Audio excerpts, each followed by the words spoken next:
You're listening to the Content Sells Podcast, a show all about how to create content to attract, convert, and keep your ideal clients. Welcome to episode 270. I'm Suzi Dafnis, and here with me is my co-host, Michelle Falzon. Hey, Michelle, how are you? Hey, Suzi. I am really well, and I'm looking forward, as always, to chatting with you and to sharing this episode, because this is a conversation that you and I have been having a lot lately. Because we work with a lot of women and they've got fantastic offers. They sell great products. They've got great clients. They've got great intentions. But when it comes to actually getting new clients and making the sale, things start to feel hard pretty quickly. And what we often find is a lot of these issues come down to the fact they just don't have enough sales systems. They're doing too many parts of the sales process either manually or inconsistently or completely on the fly, maybe in like a knee-jerk reaction style based on, needing to drum up a few sales. Right, and there's nothing systematic or systemized about what they're doing. And that means what happens is they might stir up a bunch of leads, but they can't capitalize on them because they let it go too long to get back to people and people go cold.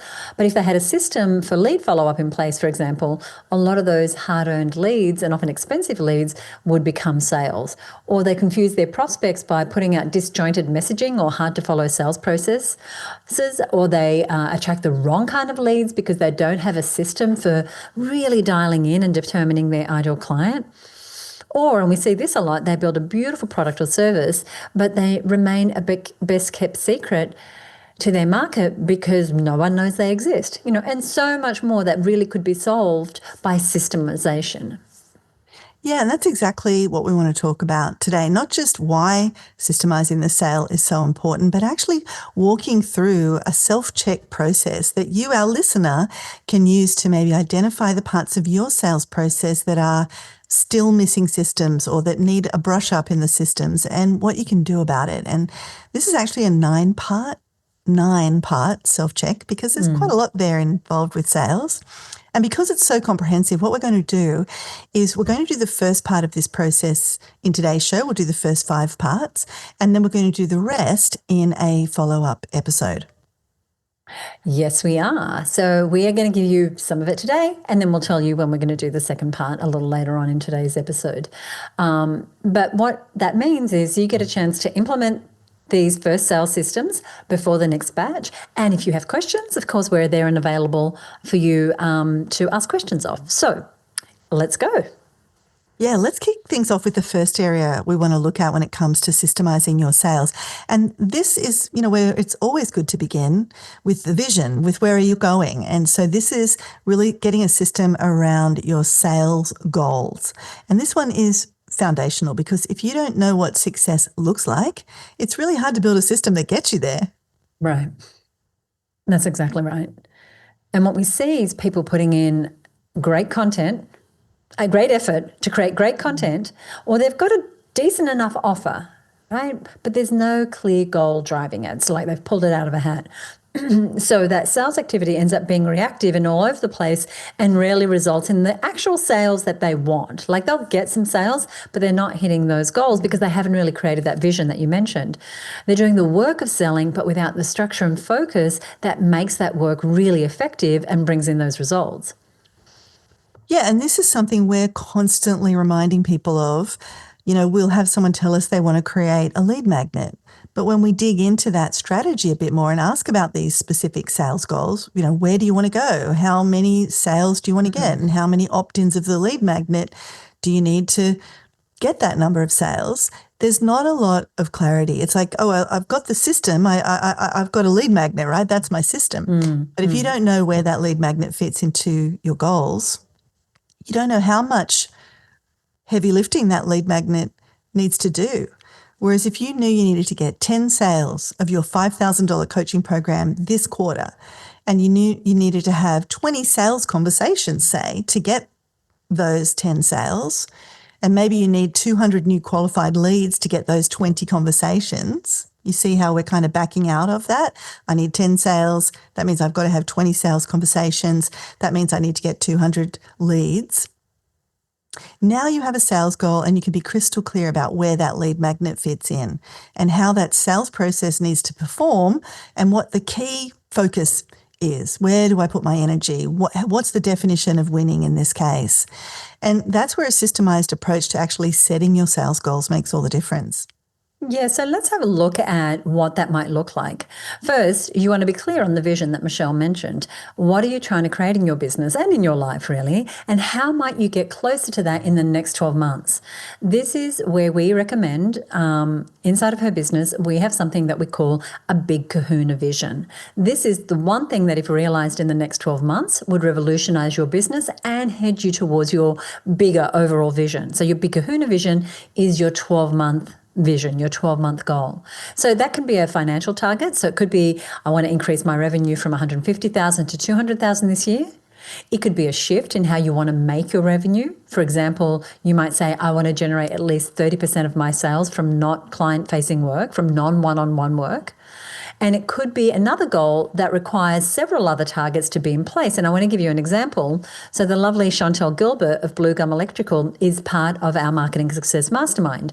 And when we set our big kahuna visions every year for the next year, one year Chantel had a big kahuna of putting another electrical van on the road. That was her big kahuna goal, the one thing that, if realized in the next 12 months, would revolutionize her business. And on paper, it sounded really weird. What do you mean? You want another van? But here's the thing. What she knew was that it would make the biggest difference in her business because it meant that she had a significant increase in sales to justify another electrician and another van out there on the road. And she knew that another van on the road probably meant another $1 million in revenue. So once you have your big kahuna vision, you want to look at the sales targets that you need in order to make that up. So what mix of products and services you're going to sell in order to achieve that big kahuna. So again, we're looking at 12 months. So it might be that you want to sell 100 of your $2,000 courses this year and 10 of your $10,000 one-on-one consulting services to achieve your overall sales goal, which in this instance is $300,000 in revenue. And 2/3 of that is coming from non-one-to-one work. Now, the important thing here is to create that sales target. How many sales of which products and services, which offers do you need to make your big kahuna happen? And this is an exercise that we do with the women inside of her business. And now you've got something concrete to build a system around. Now you can ask, what content do I need? What's my timeline? What's my conversion rate? How many leads do I need? You've got a destination, and now you can design the journey to get there. Right. And you want to build in specific times of the year that you set and review those sales goals. You might do some annual planning once a year. Like we really like November for that time frame to plan the year ahead. Yeah. And then you might want to have a way to review those targets. Perhaps it's each quarter. Maybe it's right as you set up your promotion and your campaign, and then it's as you complete the campaign and check that, you achieved them or you recalibrate them for next time.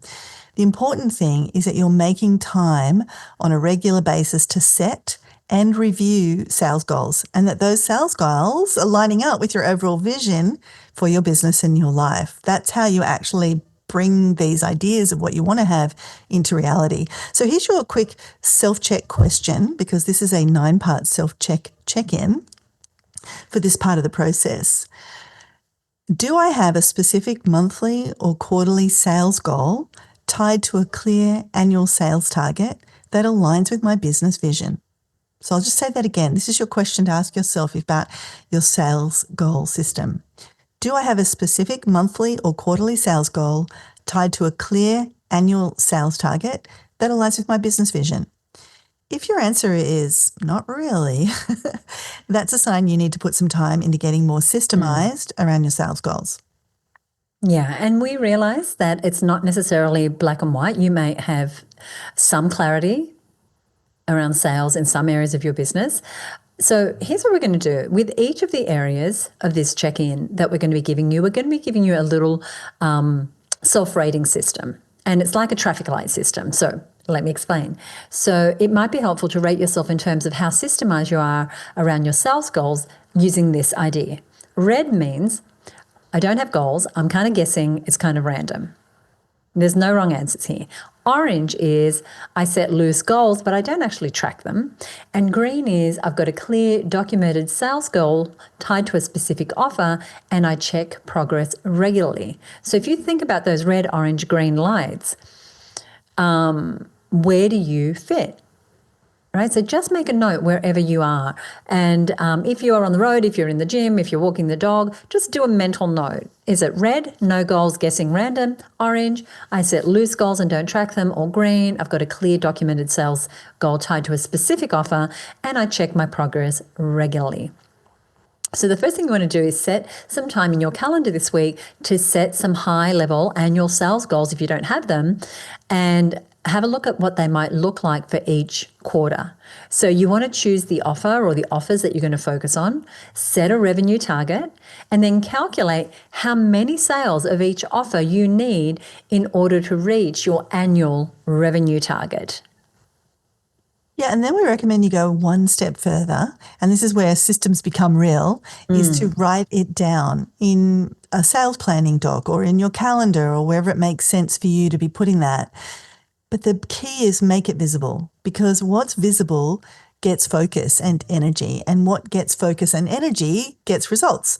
So this becomes the anchor, these sales goals and this, sense of timing and tied to which product or service you're going to sell and when, really becomes the anchor for everything else you systemize. Your messaging, your timelines, your follow-up, all of it flows from your sales goal. So you know what you're doing, what messages you're sending and what activities you're doing actually ties back to achieving your sales goal in some way. So once you've got a clear goal and you know how many sales, we just said of each offer, the next question is, who do I want those sales to come from? And this is so important. This is the second part of your sales system self-check, and that is ideal client. If you listen to the show for 1 minute, you'll know that we are always going on about the ideal client, because if you're not clear on who your offer's for, your messaging is going to be vague, your content will not resonate, your sales will feel like a grind. And so you need a system for this, for your ideal client. This is one of those areas that we see people think they've got this sorted, but when we ask, tell me about your ideal client, they say things like, well, it's women aged 25 to 65 who want to improve their life, which is way too broad. It's a start, but it's still way too broad. You really need a system for first getting clear on your ideal client and then continuing to gather data and feedback to further understand that client and what they need from you and what messages they will resonate with the most. Now, this is work that never ends. I've been heading up her business for 30 years this year, and we continue to refine and reset and research our ideal client all the time. And we have systems in place that help us do that. Right, because time goes on and suddenly, it's a couple of years and you haven't thought about your ideal client, and yet so much has changed.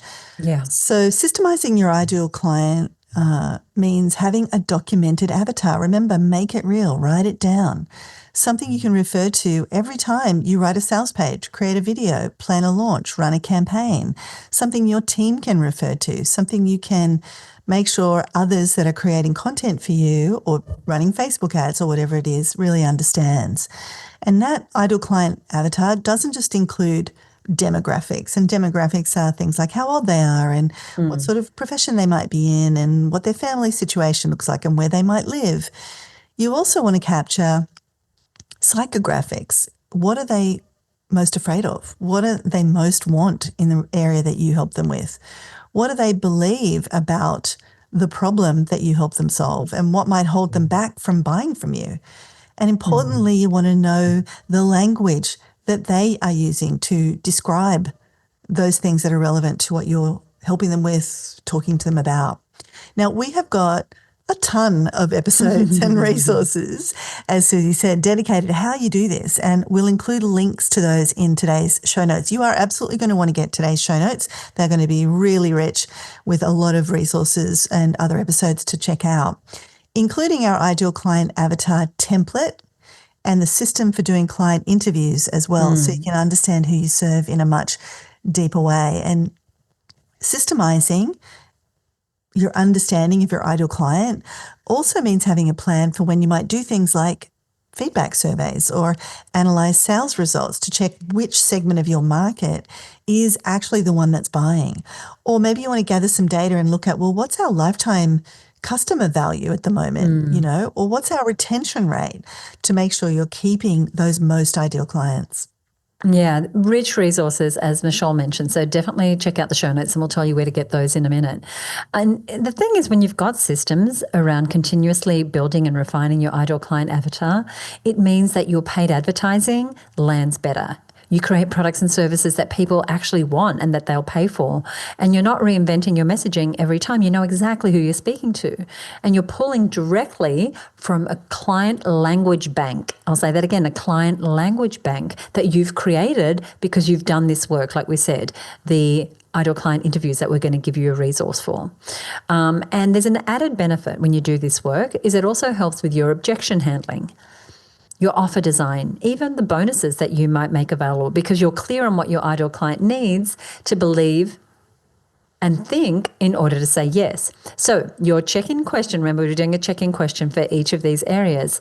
Your check-in question for this part is, am I crystal clear on who my offers are for? Do I have a documented ideal client avatar and a deep understanding of their real desires, problems, challenges, and objections, and a way to regularly review my buyer data? Now, here's how you can think about this rating around your ideal client. Red would be, I'm trying to appeal to too many people or to everyone, and I don't have any documentation. Orange is I have a loose idea about my ideal client, but nothing documented. And green is I have a clear, documented ideal client avatar that I refer to when creating content or making offers. And I have ways to regularly analyze my sales by client type and to get feedback from my ideal client. So take a moment and make a mental note, or if you have somewhere to write this down, of which band you fell into, red, orange, or green. Right. And if you are in green, hey, we're cheering you on and applauding you. That's fantastic. And if you're thinking, oh, you know what, I'm a bit more in the orange zone or maybe in the red zone, your action step, and ideally you're doing this as soon as you possibly can, is to take one offer, one thing you sell, and create a simple ideal client avatar document for it. Who is the ideal client for that thing that you sell, your product or your service? And we mentioned that we've got a template for this. There's a actual, all the boxes laid out, all the questions to think about to answer who is this person and help you really think that through. And that's actually in our second episode we ever recorded. That shows how important this is. Episode 2, it's called Your Ideal Client. We'll put a link to it in the show notes. And you want to grab that template and just kind of work your way through it. It's a really great starter. But at a minimum, just open a blank document or write on your notepad an answer to these 5 questions. What outcome or solution does your ideal client for this particular offer want more than anything? What's keeping them stuck around achieving the solution or taking action to solve this problem? What do they believe about their situation? So if you're a menopause coach like Angela Council in our mastermind group, what does that woman who is presently struggling with menopause believe about her situation? That it can't be fixed? That it's only if I just look after my diet? Or it's hereditary, my mother struggled, so I'm bound to struggle? Or are they thinking, I can do something about this, I'm just looking for the right person? What do they believe about their situation, and what do they need to believe in order to buy from you? So what outcome or solution does your client want more than anything? What's keeping them stuck? What do they believe about their situation? What do they need to believe in order to buy from you? And finally, what objections or hesitations might they have? So that's just a good thing to understand about your ideal client.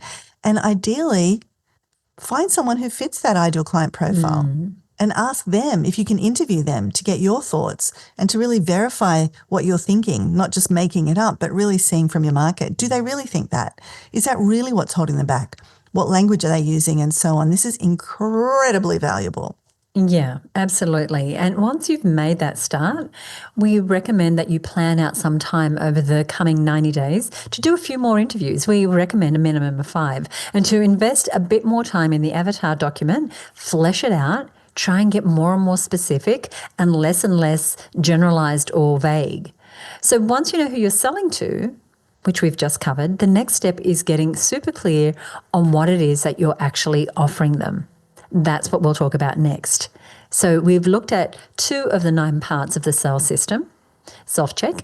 We've talked about having a system for your sales goals, and we've talked about clarifying your ideal client. Now we want to talk about the 3rd part of your sales system self-check, and that's what's your system for creating and maintaining high-converting offers. Now, those words are very deliberate, creating and maintaining high-converting offers. Now, this is one of those areas where a lot of people say, yep, I've got an offer, but when we go deeper, we realise they don't actually have it documented or systemised, nor do they have the system that has all the pieces that are important for a high-converting offer. They're missing some of those key pieces. Right. They might have something documented. They might know the price, for example, and have a general idea of what's included, but they don't have some of these other pieces. They're not thinking about bonuses or how to reduce risk and so on. Or maybe it's all living in their head and, they're holding all this information. So every time they go to promote it, they're rethinking it, they're rewriting it, they're redeciding all the elements. Maybe it looked different on the sales page versus what they said on the webinar, and that creates confusion, not just for you, but for your team, for your buyer. Because if you're not clear what your offer is, your buyer definitely won't be. And if you're confusing your buyer, you're blocking the sale. Plus, we usually find that even when an offer is documented and thought out, there are some really key things missing because the offer system has some clear elements. In fact, there are 7 elements that we have talked about on this show and that we use in our own marketing and that we teach to our masterminders and the wider community that you want to have in every single offer. 7 elements. And so how are you going to package and position what you're selling so that you have a high converting offer? Well, you want to make sure you've got 1, the price, and you've been strategic about that. 2, you're very clear about what's included, the inclusions. 3, you've named your offer in a way that's compelling and consistent.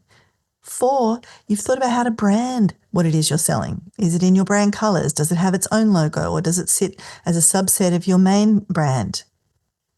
Number 5 is bonuses. What are you doing to incentivize the sale? What free gifts or limited time opportunities are you adding into the mix? Number 6 is risk reversal. What are you doing right now to reduce risk, to have somebody feel like they can buy from you? Is it a guarantee? Is it a warranty? Is it a trial period? And then number 7, what's the reason to buy right now? What are you putting into the whole process to have somebody feel like, oh, I got to get onto this right now. This is going away, or the price is going up, or the bonus is going away, or I've only got 10 places. So those 7 elements, regardless of whether you sell high ticket, low ticket, physical product, service, those 7 elements apply.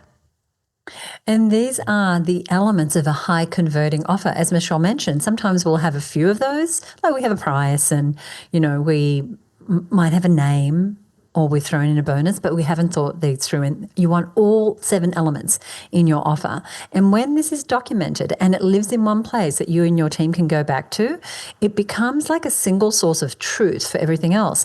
Your sales emails are derived from this, your webinar slides, your website copy, your onboarding, your customer service responses, all the things, your socials. And by literally going through that checklist of each element, you can make sure that you don't miss anything. We love a system, right? That is a system. That checklist is a system. And we've got a resource for you that we'll give you. So even for us, and we've created hundreds of offers, we create dozens every year, it can be really easy to overlook something like risk reversal or to update bonuses or to mention all the inclusions in it or have a really compelling brand. Like anything can be missed, right, when we're in a hurry. So the checklist is really important. The other thing I love about having this system of creating our offer first and then thinking all the elements through and documenting it somewhere where we can have access to it is that it saves time. You don't have to start from scratch every time you go to promote your offer. You're just refining. You're not reinventing every single time. Right. And we do this when we work together on an offer. We'll just open that document and write out what we think the offer is and work on it till we're happy with it. And then that is locked in. That is what it is. And, we've got things that we've promoted annually for the last few years. next year when we promote it, we just go back to that offer and say, do we want to rinse and repeat this, or do we want to spice up the bonus or add an inclusion or whatever it might be? So here's your sales system self-check question for this part, your high converting offer. You want to ask yourself this question as you check in on your systems around your offer. Is my offer fully defined in terms of all 7 elements of a high converting offer? And is it documented and available to all the key people who will need this information on my team? And as you think about this, reflect on what it's like now when you create a new offer or start a new campaign for an existing offer. Are you making this up each time? Are you searching through old emails and Canva files trying to remember how you described it last time, or what was on that slide where you talked about the offer, or what was included, or how did that pricing work again? Did we give them the bundle pricing, or what? And it can be super confusing. And then you start spreading that confusion out to your market. Right. So I definitely recommend that you get a hold of this download. As Michelle said, we're going to put a bunch of resources in the show notes, and keep it handy every time you're creating an offer. But for now, we want to do our little check-in. And so let's go ahead and rate ourselves on how well your offer is systemized. So red is I make up my offer each time, or it lives in my head. I often call it different things or use different price points or inclusions. Orange is I have parts of it documented, but I don't have all 7 elements. And I'm not sure if it's optimized for conversion. And green is I've got all 7 elements accounted for in my high converting offer. Likely you're a listener of the show or a student of Michelle and mine if you've got all 7 of them. And this is saved in one of our master offer documents, and I revisit and refine over time, and my team is clear on this offer as well. So that would be green. That sounds great. And that sounds great. So go ahead and rate yourself right now, either mentally or on a piece of paper, when it comes to how well your offer is systemized, red, orange, or green. That green level, when you've got all the elements, you've optimized it, it's in a document, you refine it over time, you do a campaign and you realize, we needed to do a bit more to get them across the line. We're going to add another bonus. So you add it into the document so it's all ready to go for next time. That's when you can move fast. That's when you can scale and start getting results. It's when you can delegate things to others, if you need to kind of get more team involved in your marketing. If you're realizing, as Suzi's kind of going through that red, orange, green scale there, that you're in red or orange around your offer, that's fine. I mean, none of us are in green all the time across all the parts of our sales systems. Here's your next step. We suggest you create a single one-pager for your offer. And do this for each of your offers, but start with one. It can be in a Google Doc or a Word document or Notion, or pull out your phone if that's where you like to put things. It doesn't matter. What matters is it's all in one place, and include all those 7 elements we mentioned earlier. Even if you're not launching right now, even if this is a product in your product suite where you're going to maybe do something with it later, just having this done means you're ready.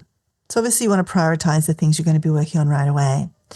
And you can use that template that we mentioned, which has all 7 elements all laid out for you. You've just got to kind of fill in the boxes.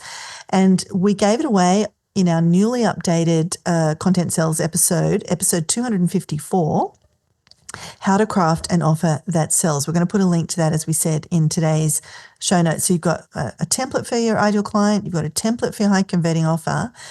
And if you're thinking, I love all these templates, Suzi and Michelle, but how do I get you guys to help me with this? You might want to consider joining our Marketing Success Mastermind, because this is something we do all the time for our masterminders, help them work this out. And it makes a huge difference to their results. And we'll give you a link to the mastermind so you can learn a bit more about that in today's show notes as well. So this is one of those systems, the high converting offer system, that pays off again and again. You'll come back to your documented offer every time you make a tweak or update your pricing or learn something new, so you can continuously make it better, and that means more sales. Love it.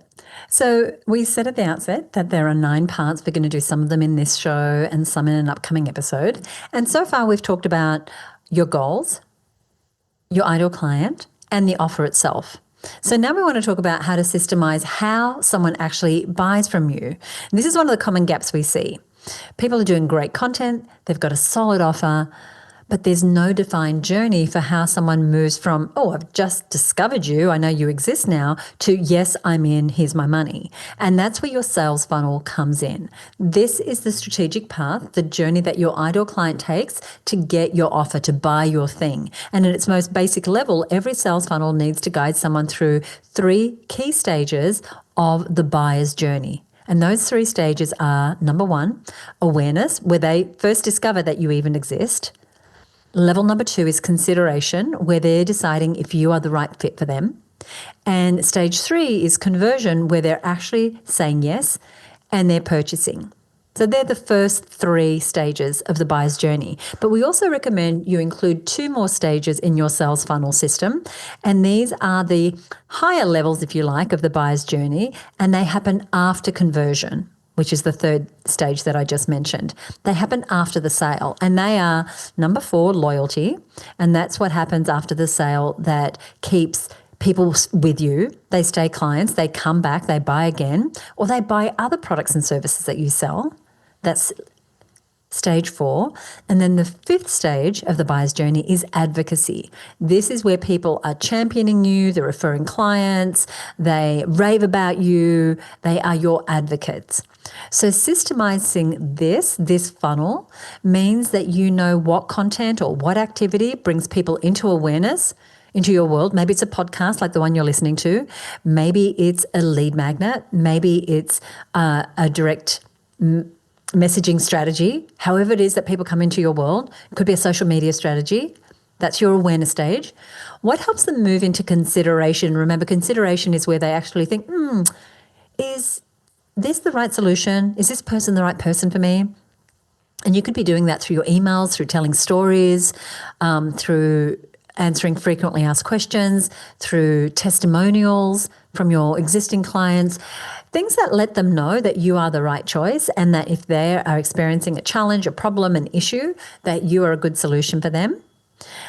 And so we've got awareness, consideration, and then you want to think about what is your actual conversion mechanism. So what is it that you're actually going to do to buy? Do you write proposals?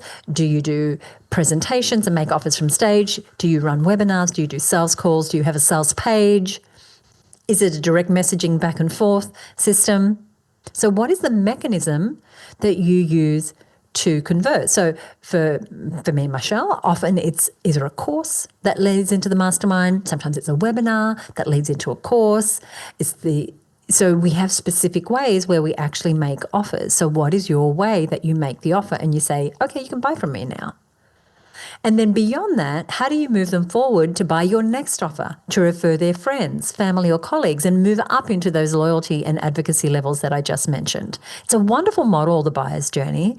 And maybe we'll put a visual of this out there for you as well if you're not familiar with it. It's a great way to think about, what stage are people at? Are they just getting to know who I am? Are they actually considering me? What activities am I doing for consideration? What am I actually doing to ask them to buy? And then once they've said yes, what's beyond the yes? How do I get them to be loyal, or how do I get them to become advocates? And this, again, is another system that you can follow to get more sales. 100%. And, again, you might be picking up a theme here, but we recommend you document this. So draw it out, write it down. And we recommend you document your sales funnel. That's part of your system, right? Getting it written down before you start any campaign. Draw out all the steps and think about what you need. Do I need, after they've clicked on the ad, where are they going? Do I need a landing page? What might I, think about putting on that landing page? And then do I then have, after they've opted in, I need a thank you page, and then I need an email that goes and says, here's your lead magnet, or here's your registration. Do I need a reminder email sequence? Do I need, if my funnel is less of an online automated funnel and it's more about, hey, when somebody calls in, here's our script, here's our process, here's who we transfer them to, here's how the sales report gets updated, here's how we do our follow-ups. So just draw that out. We just recently had one of our masterminders do this. She gets a lot of, inbound inquiries for fairly high-ticket, high-level consulting services. And she drew the whole thing out. Then she met with her sales team. She got them on board with it. She got them agreeing. They all agreed on what the core language was so they could understand each other and how they're going to record their leads and their ranking system for, the priorities of follow-ups and things like that. So it's incredibly powerful to document your sales funnel. So your self-check-in question for this part of the process is, do I have a documented step-by-step funnel that clearly outlines how someone moves from not knowing me to buying from me and beyond? How do I get them moving through that buyer journey? Now, again, we're going to give you the red, orange, green self-rating system that you might apply to this. As you think about where you're at right now with your sales funnel, with the way you're systemized around that, maybe you're red if this is you. I don't know the steps or stages. It's kind of random. I just sort of talk to people and, figure out how I can turn them into sales. Or you might be orange if you're thinking, I've got a general sense of the steps, but I haven't documented it and it's not always consistent. That would be orange. And green is I've got my sales funnel mapped out. I've got a repeatable step-by-step sales journey that reliably converts my ideal clients. And again, yippee for green. Like that's what we're all going for, is finding ourselves in that green state when it comes to our sales funnel system. And if you're sitting in red or orange, a great first step is just simply to map out, if you're not sure about what your system is, think about the last time someone bought from you this particular product or service. Just think about the steps that you had in that journey. Where did they first find you? What happened next? And what happened after that? And what did you notice about the thing that really got them over the line? What helped them to feel ready to say yes? These are all things that will help you unpack what your sales system is. And then ask yourself, what content or conversations did I do or could I add into that process that would help to build trust, that would help people move forward? Was there a clear moment that you set yourself up to make your offer? And if not, how might you do that better? Was there a deadline or an incentive, and how did you communicate that?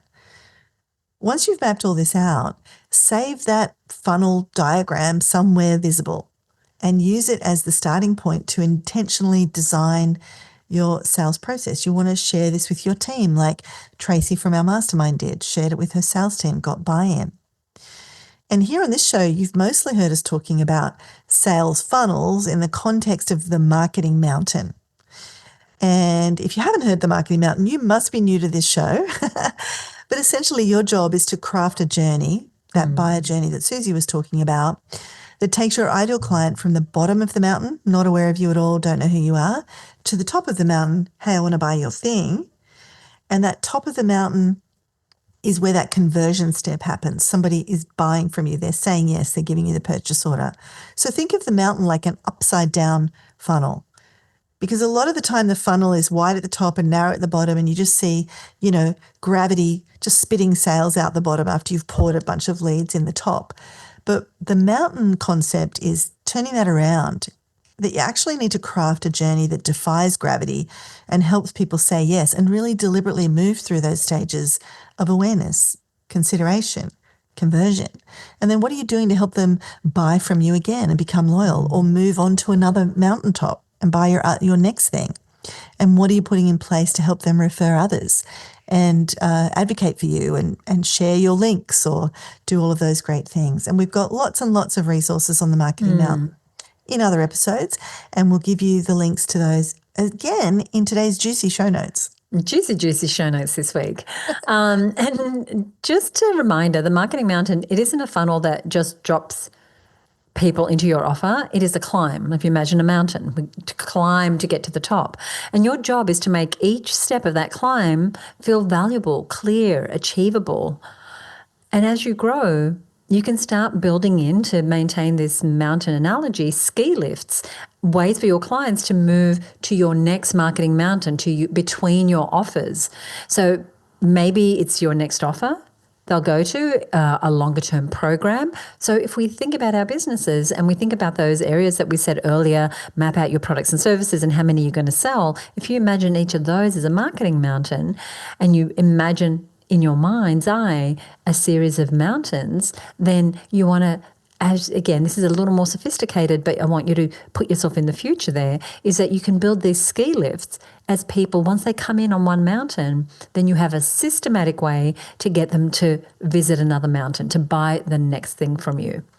That's where you really start stacking momentum and increasing the lifetime value of these customers and increasing your profitability and your revenue.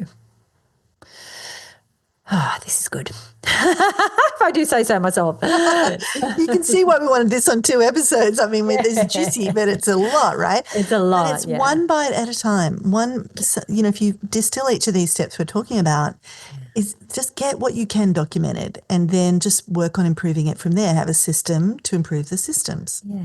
Yeah, and we'll map out these areas, what they are, these things we've talked about in the show notes as well, so that you have them.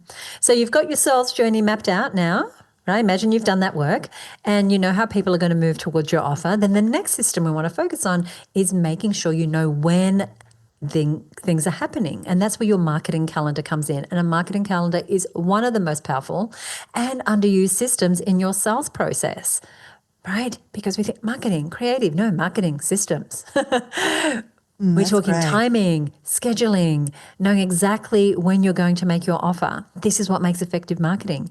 If you're getting your sales activity out of your head and into a well-planned campaign calendar, you have more chance of success. It's one of the most important things you can do is to get more sales without burning yourself out, without burning your team out, without burning your audience out, because you're always saying, buy my thing.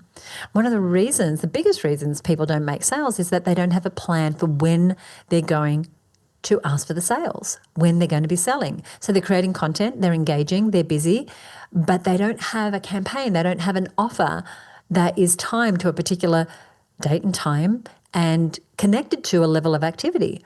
So the offer doesn't actually get made, or if it does, it's squeezed in at the last minute without enough lead up. Now, inside of Mastermind, we refer to this as your runway, the runway to your offers. And when we're putting together our calendars, we want to make sure that we're positioning our promotion so that we have enough lead up, enough runway to have them all be successful. So you want to make sure your offers are not being offered at a bad time of year. You want it to be the optimal time of the year. Are there too many campaigns one after the other? And so you're scattered, your team is overwhelmed, you're overwhelmed, your audience is like, stop sending me stuff.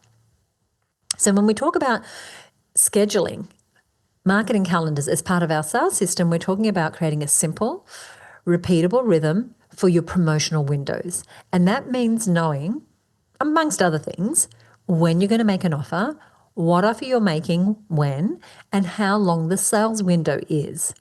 And when you need to start warming up your audience in the lead up to that sales window. And again, this doesn't have to be fancy. We're suggesting that, written down on a piece of paper that you stick on your wall or on a whiteboard is better than nothing at all. So you can do it with a wall calendar, a Google Sheet, or you might be somebody who likes using tools like ClickUp or a project management tool like Asana or Monday or whatever you like. But what's important is that you're planning your sales windows, your sales timing in advance, and you're giving yourself enough time to prepare. You're looking at your year and thinking, does this all make sense? Does this all fit together?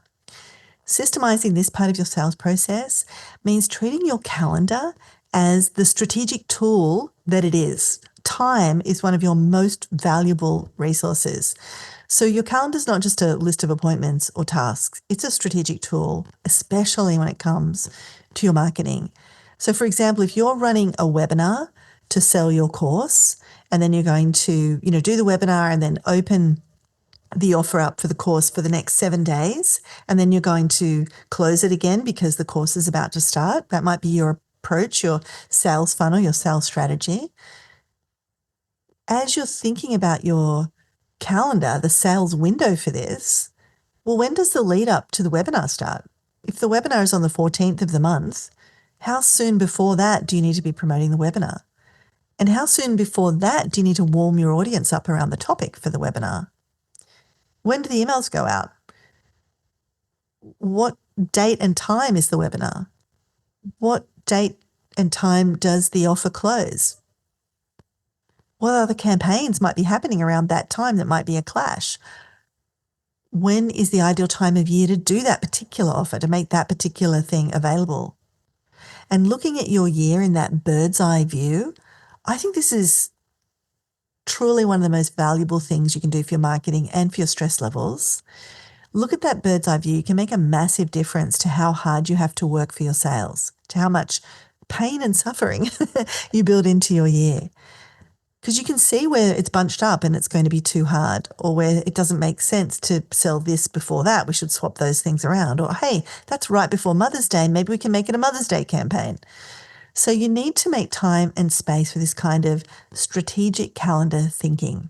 And this is something we do with our masterminders all the time. Every November, we said we like that time of year for kind of annual planning. We actually have a bonus planning day to get that big picture of the year ahead in place. And then every 90 days, we create space for our masterminders to get into the nitty-gritty of their sales calendar. So it aligns with their offers, their content plans, and their own personal schedule. We've got a masterminder who has a few big trips she wants to do next year, and she doesn't want to be doing her major promotions around that time. We've got another masterminder who likes to spend some time in Europe visiting her daughter and her grandchild. And so she builds her campaign calendar around that.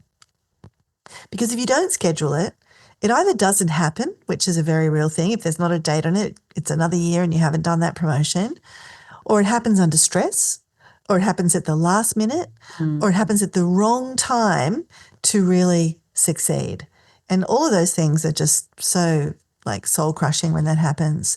And we've got a number of content sales episodes, surprise, surprise, on planning out your marketing calendar. And we're going to link to those as well in the show notes. If you're thinking, hey, this is an area I really do need to get more systematic about and I want to learn and build my skill set.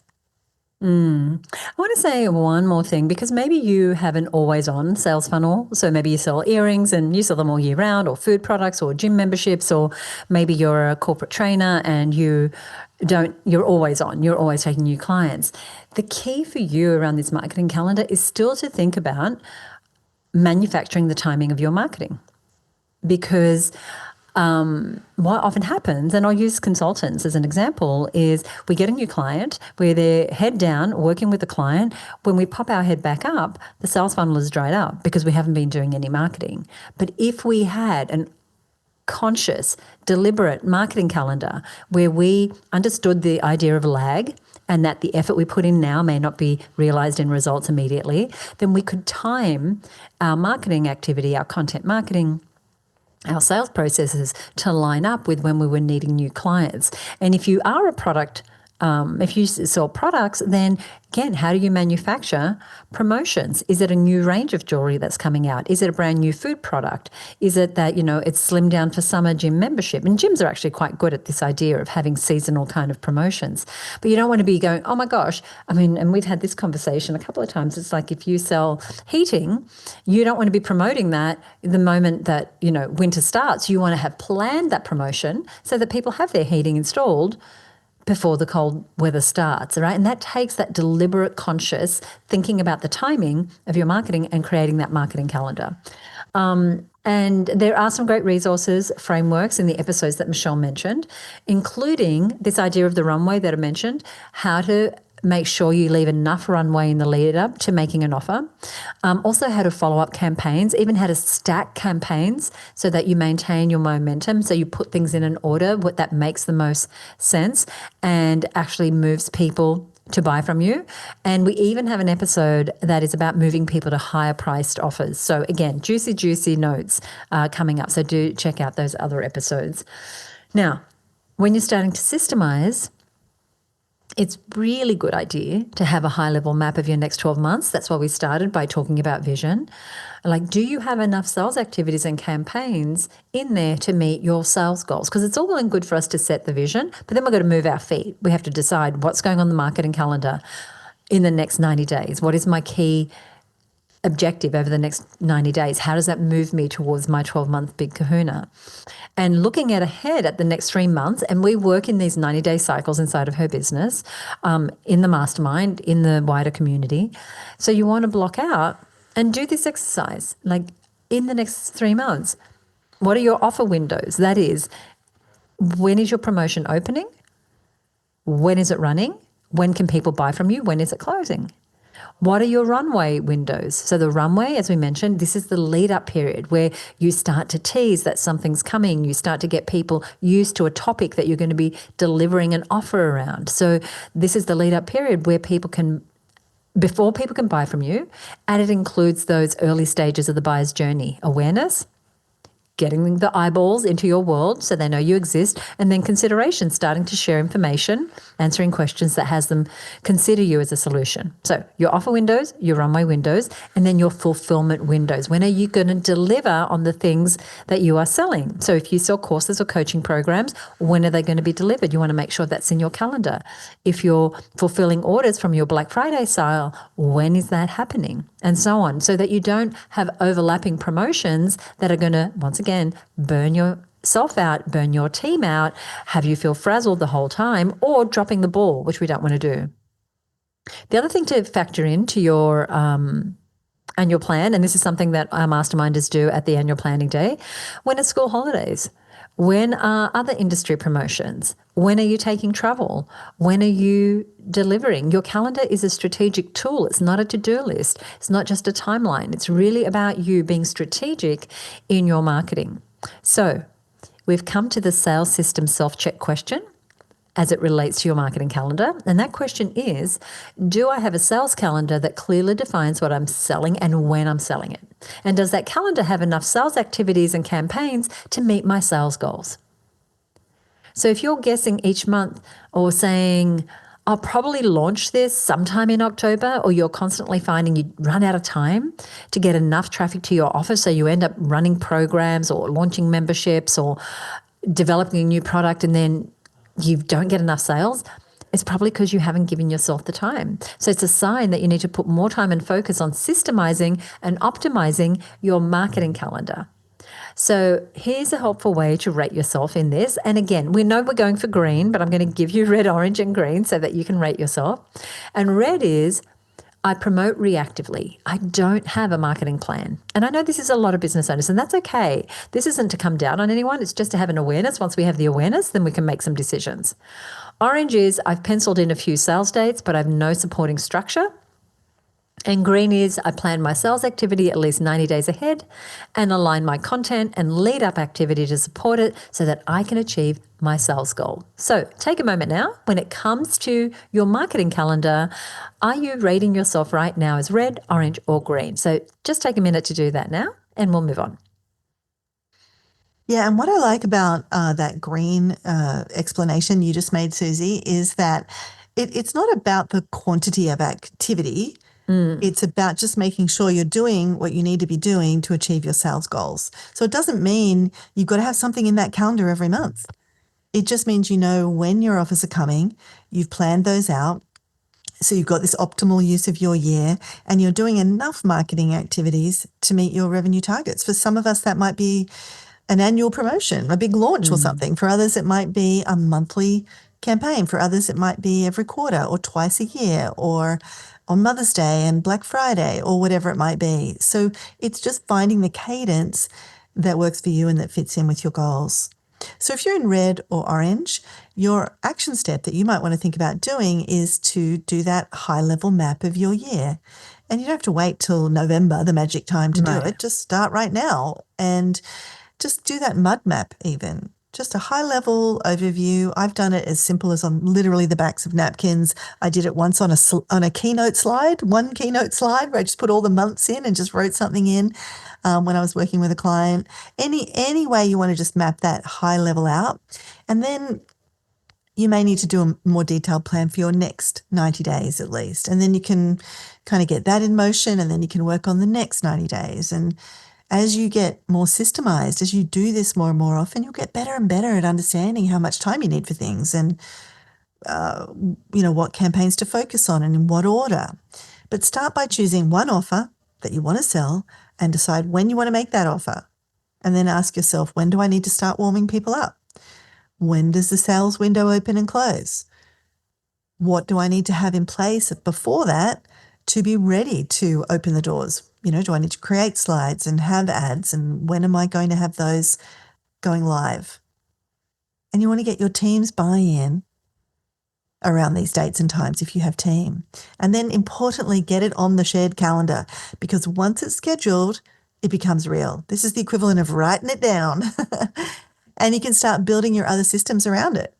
And this is absolutely one of the most powerful shifts you can make, from hoping sales will happen to actually designing when they will happen. Yeah, I love it. We are making such great progress because now you've got your sales goals, your ideal client, your offer, your journey up the mountain, the sales funnel we talked about, and your sales windows all mapped out, and a sense of where the gaps are in your sales systems right now because you've rated yourself across red, orange and green across those areas. So the next thing you want to do is systemize your sales messaging and your assets. And we're going to cover that and the remaining parts of this self-check-in in an upcoming episode. There is just so much good stuff here. We can't squeeze it into just one episode. So there's plenty for you to get started with. And as I said, we'll continue on in a couple of episodes with the rest of the elements. So you want to be sure that if you are new to the show, that you subscribe to the show, that you click follow or subscribe wherever you are listening, so that you get access to that episode as soon as it's released. And in a moment, I'm going to share a link to the show notes with all those resources that we mentioned, all those supporting templates and downloads and other podcast episodes, etc., that we've mentioned. So stay tuned for that link. But first, we love putting this show together for you. We are up to episode, I think this is, what is it? 270. And we have over 100 5-star reviews for the show. So if you're a long-time listener, thank you so much for listening. If you're a new listener, thank you so much for listening. And if you enjoyed today's episode, we would love it if you would leave us a rating or a review on Apple Podcasts. Now, one of our regular listeners says, Suzi, Dafnis and Michelle Falzon, I always learn so much from listening to your podcasts. They're a key part of my marketing education. Thank you. And that is the lovely Veronique from Unique Tenants Consult.